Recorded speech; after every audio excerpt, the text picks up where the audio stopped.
Welcome to the Hindu Daily. Today we're diving into some fascinating sources that, well, they really explore the tension between engineered systems and human experience. We're talking everything from the architecture of the Constitution, the chemistry inside our brains, right down to the tricky economics of climate justice. Let's kick things off with the editorial section and a really important discussion about India's founding documents. There's this idea floating around, a kind of quiet revisionism. That's right. This first piece tackles an argument that's been gaining some traction. The idea that Sir B.N. Rao, the constitutional advisor, was actually the main architect of the Constitution. Right, suggesting that Dr. B.R. Ambedkar maybe just polished it up at the end. Exactly. The idea is that Rao presented a nearly finished text, and Ambedkar's role was secondary. But that completely changes how we think about the Republic's beginning, doesn't it? Why is the difference between a rough draft and a finished text so politically loaded right now? Well, because it gets to the very nature of the founding moment. Rao's role was absolutely vital, no question. He was the constitutional advisor, a brilliant legal mind. Tasked with the technical side. Precisely. Technical, preparatory. He studied constitutions from all over the U.S., Ireland, the Weimar Republic, and he put together a very detailed framework. This was submitted in October 1947. And that was the rough draft? Yes. The source highlights it contained 243 articles and 13 schedules. He was the scholar providing the, let's say, the initial materials. His authority was scholarly, not really political in that sense. Okay, so Rao lays the groundwork, but Ambedkar, as chairman of the drafting committee, his job was something else entirely, not just editing Rao's work. Not at all. Ambedkar's task was immense. He had to transform that legal blueprint into a political covenant. Think about the context and the unbelievable turmoil of partition, Gandhi's assassination soon after. He had to build consensus through all that. He did. He negotiated incredibly complex power dynamics, defended the Constitution Clause by painful clause in the Assembly. He's the one credited, as the source puts it, with turning it into a living instrument of justice. And there's direct evidence countering this revisionism from Ambedkar himself. Yes, and it's crucial. In his final address to the Constituent Assembly, Ambedkar specifically thanked Rao for preparing a rough draft for the committee to consider. Rough draft. That word does a lot of work there. It really does. It clearly indicates it was a starting point, a foundation to build upon, not the finished building itself. So if the evidence points that way, why is this alternative narrative being pushed? What's the underlying political motive, according to the source? The article argues it stems from a discomfort, a deep-seated one perhaps, with a Dalit intellectual being the central architect of the modern Indian Republic. By repositioning Rao, who was a high-caste civil servant, as the primary author, it's seen as an attempt to, well, diminish Dalit agency, to water down Ambedkar's moral authority. And make the founding seem less like a social revolution and more like just a bureaucratic exercise. Exactly. Reducing it to a technical task carried out by, quote, caste privilege, erasing the transformative social justice core. We should also remember how politically fraught even his presence in the assembly was. That detail about Mahatma Gandhi stepping in. That's a striking point. Ambedkar's original seat was in Bengal, which went to Pakistan after partition. He was out. Which could have been a disaster. A huge crisis. But Gandhi, despite their, historical disagreements, insisted that Ambedkar be re-elected, this time from the Bombay presidency. It ensured the voice of the scheduled caste remained central, lending crucial legitimacy to the entire process. So the key takeaway is quite clear then. Rao provided the essential structure, the bones. Yes, the framework. But Ambedkar gave it its soul. The moral depth, fundamental rights, directive principles, affirmative action, and that powerful warning about democracy needing social and economic equality to survive. Absolutely. That moral vision, that warning, that's his enduring contribution, and it's what this revisionism seems to target. That theme of justice and equality, fundamental promises, really carries over into our next article. Still in the editorial section, but shifting to the global challenge of climate change and economics. Specifically, decoupling growth from environmental harm. Yeah, this is a huge challenge, especially for countries like India. The idea of degrowth, just shrinking the economy, it's simply not feasible or fair for developing nations. Tools like carbon crediting are seen as key. They are. The basic idea is you certify projects that reduce or remove greenhouse gases. Companies or countries can then buy these credits to offset their own emissions. India's developing its own system, the Carbon Credit Trading Scheme, CCTS. And focusing on specific areas. Right now, things like compressed biogas production, switching to low-emission methods for rice farming, areas where India sees potential for significant reductions. But the article warns about a serious risk here. Yeah. That these carbon projects could end up looking a lot like old colonial structures. That's the critical concern. As carbon prices potentially rise, these projects, especially those involving land use like forestry or agriculture, could become very valuable. The risk is they might replicate extractive power dynamics. Like plantations from the past. In a way, yes. Where value is extracted from the land and local communities without fair benefit or real consent, it raises serious climate justice questions. Is there a concrete example of this going wrong? The source points to a major one. The Northern Kenya Rangelands Carbon Project. Huge area, nearly 2 million hectares. It aimed to sequester carbon through improved grazing management. But it ran into trouble. Big trouble. Advocacy groups raised alarms about how local pastoralist communities were involved, or rather not involved. Issues around land rights and consent. And this wasn't just talk. No. Verra, a major carbon standard body, actually suspended the issuance of credits from the project in 2023 and again this year. And significantly, a Kenyan court confirmed that some of the local conservancies involved hadn't properly consulted the public, hadn't secured genuine consent. So the core issue was this idea of FPIC. Exactly. Free, prior, and informed consent. It's a crucial principle. It means communities have to understand the project, agree to it before it starts, without coercion, and based on full information. And without that. Without FPIC, things like new grazing restrictions or top-down management rules, even if done for climate reasons, can feel like land grabbing. It undermines local rights and livelihoods. This feels directly relevant to India, especially with plans for large-scale afforestation or changes in agriculture for carbon credits. Absolutely. There's a real danger of disrupting traditional land use, grazing rights, access to forests, particularly for tribal and other marginalized communities, if projects aren't designed with genuine community partnership from the start. And there are already worrying signs. The source mentions existing agricultural carbon projects where benefits seem to bypass marginalized caste farmers and flow towards wealthier landowners or intermediaries. So India's CCTS, while ambitious, might have a blind spot. That's the concern raised. It seems heavily focused on the technical side, the procedures, the compliance, verifying the carbon reductions, which is necessary, of course. But not sufficient. Right. There seems to be much less focus on the social safeguards, ensuring land rights are respected, that FPIC is rigorously applied, that revenues are shared equitably. Without those built-in protections, the market could inadvertently harm the very people it should be benefiting, or at least not harming. Okay, let's pivot now from these global and national systems to a very specific regional puzzle found in the opinion section. We're talking about Bihar. Why does it remain one of India's most underdeveloped states? It's a persistent question, and often the first answer people point to is its geography, the fact that it's landlocked. Which does create challenges, right? Especially for agriculture. It definitely does. Getting perishable goods like makana, lychee, or even corn to ports for export is expensive due to high transport costs. That's a genuine constraint. But is it the main reason for the underdevelopment? The analysis in our source, particularly drawing on R. Nagaraj's work, argues probably not. He makes the point that other landlocked states, think Telangana or Punjab, have overcome this. Oh. By investing heavily in human capital-educated workforces and building strong infrastructure.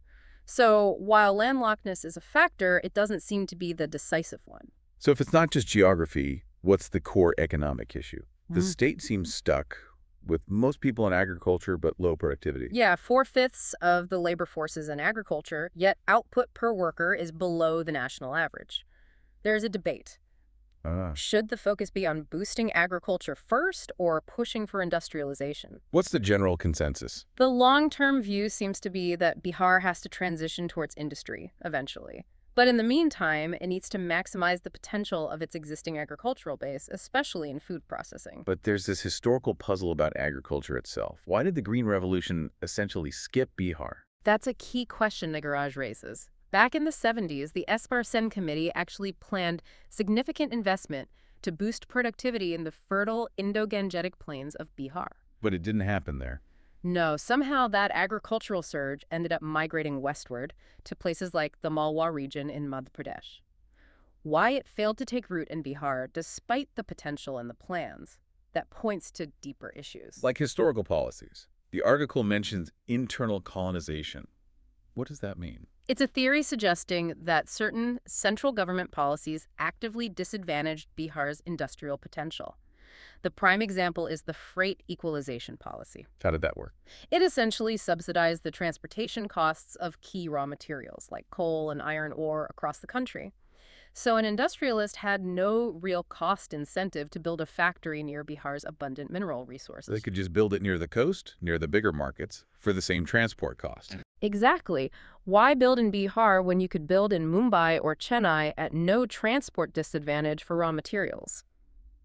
This policy is argued to have severely stunted Bihar's industrial development for decades. And politically, there's this idea of a socialist hangover. Yeah, the source uses this term quite critically.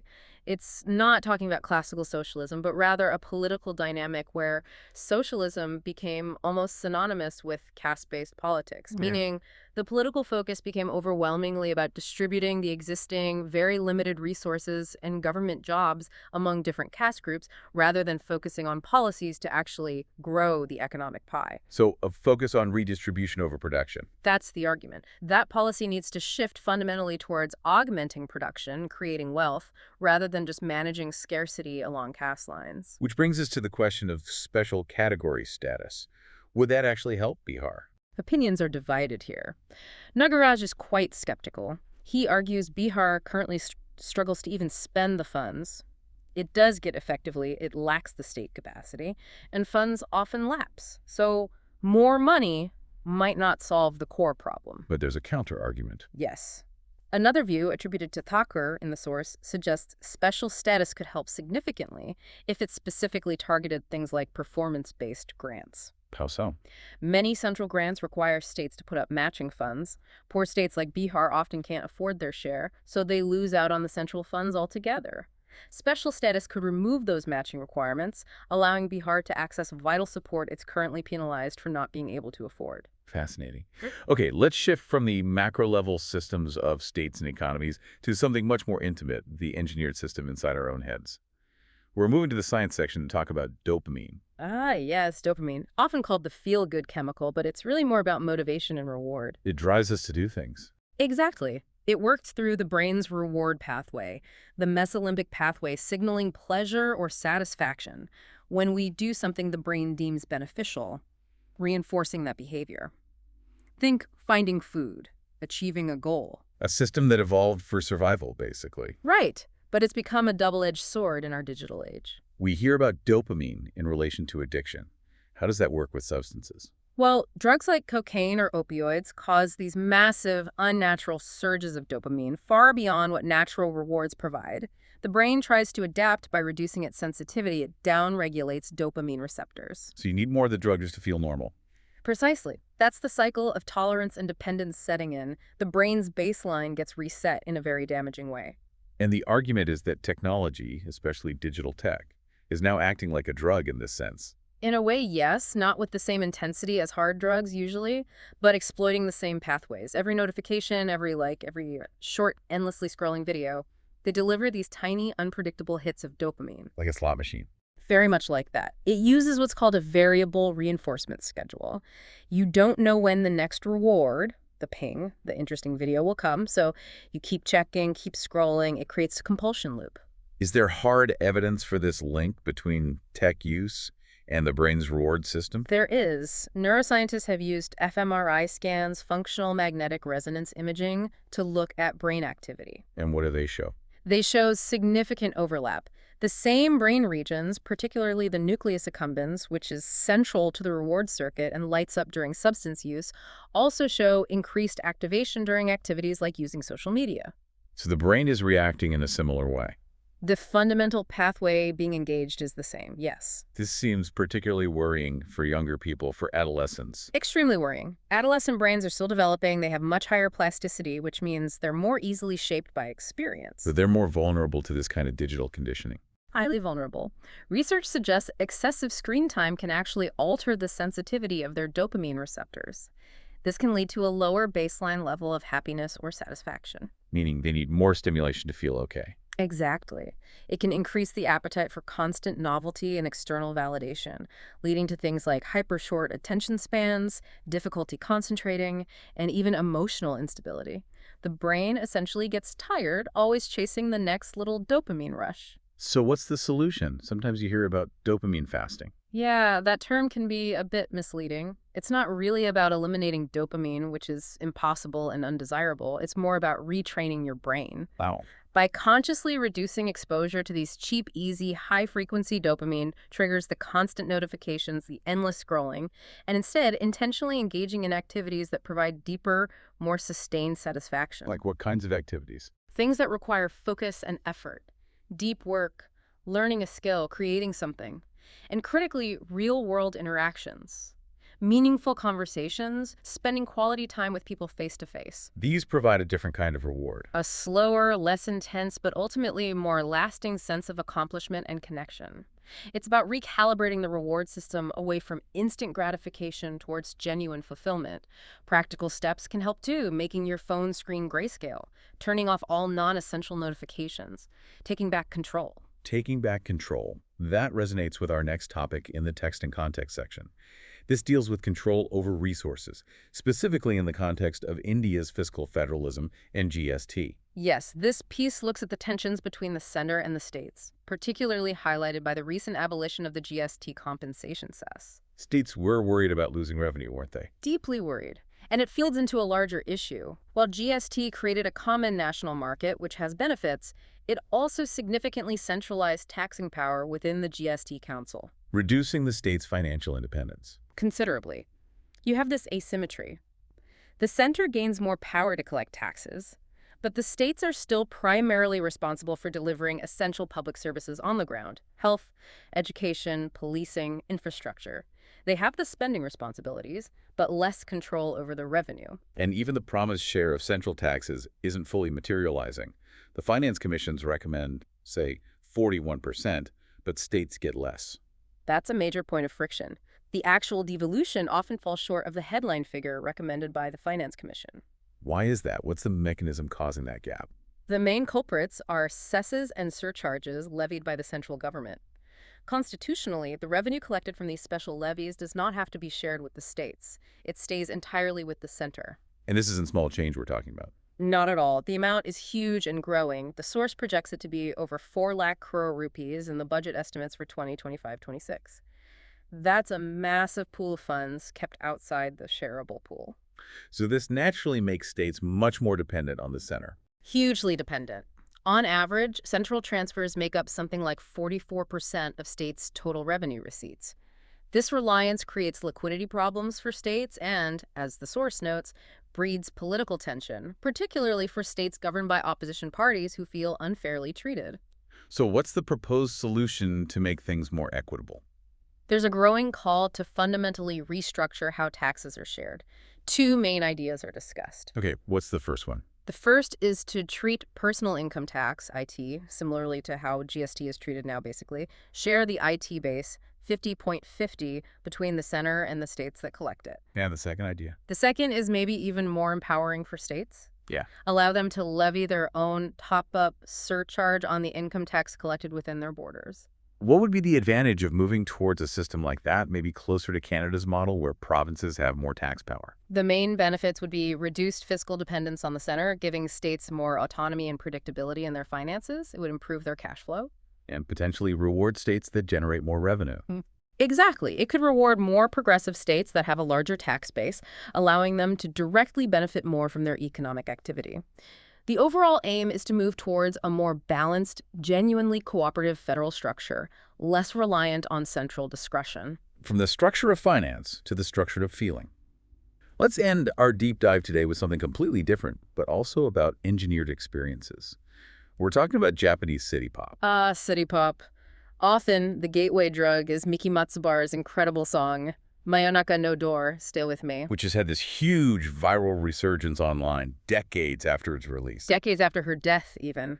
It's amazing. Citypop is basically the soundtrack to a very specific time and place, Late 70s and 80s, urban Japan. The bubble years. Exactly. A time of incredible economic prosperity, a booming middle class, technological optimism. The music reflected that it's sophisticated, polished, very metropolitan. What were the musical ingredients? It borrowed heavily from Western styles popular at the time, American funk, smooth jazz, AOR, album-oriented rock, disco, but it blended them into something distinctly Japanese. What gave it that unique flavor? It's hard to pin down exactly. The melodies are often incredibly lush, often quite complex. There's a certain emotional quality, sometimes upbeat, sometimes melancholic, often both at the same time. A feeling the source calls suspended euphoria. Capturing that feeling of endless possibility. Yes, that sense that the good times, the luxury, the urban dreamscape would just keep going. Key artists like Tatsuro Yamashita or Maria Takuchi, her song Plastic Love, is another massive internet phenomenon. They perfected this glossy, immaculate sound. But the dream didn't last. The bubble burst. It burst spectacularly around 1992. Japan entered its lost decade of economic stagnation, and suddenly this music of relentless optimism and shimmering surfaces felt, well, wrong. Tone deaf, as the source puts it. Precisely. It just didn't fit the mood anymore, so it faded from the mainstream quite quickly. So why is it back? Why this huge global revival now, driven by YouTube algorithms, internet nostalgia, genres like vaporwave? That's the fascinating question. The theory is that this music, representing a vanished, almost impossibly optimistic past, offers a kind of comfort or escape for listeners today. Escape from what? Perhaps escape from our current anxieties. Disillusionment with maybe algorithmic culture, economic uncertainty, the feeling that the future isn't as bright as it once seemed. Citypop offers this elegia, this lament for an imagined stability. So we're listening to the sound of a past dream because our present feels less dreamy. Something like that. It's nostalgia for a time many listeners never even experienced directly, but it represents a kind of polished perfection, an uncomplicated confidence that feels very appealing, very soothing compared to the complexities and frictions of now. It's the sound of manufactured bliss in a way. That's a really powerful connection, actually. Manufactured bliss. It loops right back to our discussion on dopamine and digital stimulation, doesn't it? And even touches on the founding ideals versus political realities we started with. It does. We've covered the architecture of a nation, the mechanics of climate finance, the politics of stagnation, the chemistry of our own brains, the rules of sharing revenue, and now the sound of nostalgic escape. It really leaves you, the listener, with something to think about, especially putting that dopamine article side by side with Citypop. Indeed. How do you distinguish in your own life between that genuine, earned contentment, the kind you might get from retraining your brain for deeper, slower rewards, and the allure of a perfectly engineered, maybe even nostalgic, euphoria, a fabricated perfection? Which kind of happiness are you seeking? A profound question to mull over. Thank you for listening. If you want to provide suggestions, please contact on the Twitter handle given in the episode description. As always, we are eager to hear what our listeners want to be informed about. We wish you a great day.